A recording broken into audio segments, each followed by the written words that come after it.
જાંબુઘોડાના ખાખરિયા નજીક સુખી નદીના કિનારે જુગાર રમતા 4 જુગારીઓને ઝડપી પાડતી જાંબુઘોડા પોલીસ।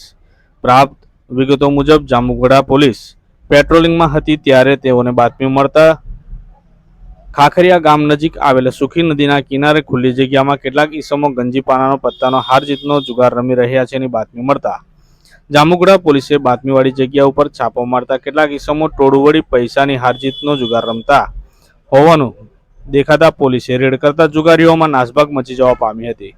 જો કે પોલીસે ઘેરો કરતા જુગાર રમતા 4 જુગારીઓ જેમાં રાકેશ અંબાલાલ બારિયા, સતીશ માધુભાઈ બારિયા, રાજુ નારાયણભાઈ બારિયા તેમજ વસંતભાઈ રૂપસિંહભાઈ બારિયા પોલીસના હાથે ઝડપાઈ ગયા હતા। તેઓની અંગ ઝડતી કરતા તેને દાવ ઉપર લગાવેલા 1020 રૂપિયા મળી આવ્યા હતા। પોલીસે 4 આરોપીઓ સામે જુગાર ધારા હેઠળ ગુનો નોંધી કાયદેસરની કાર્યવાહી હાથ ધરી હતી। આપે જો અમારી YouTube ચેનલ અવર જાંબુઘોડાને સબસ્ક્રાઇબ ન કરી હોય તો સબસ્ક્રાઇબ કરી શેર જરૂરથી કરો।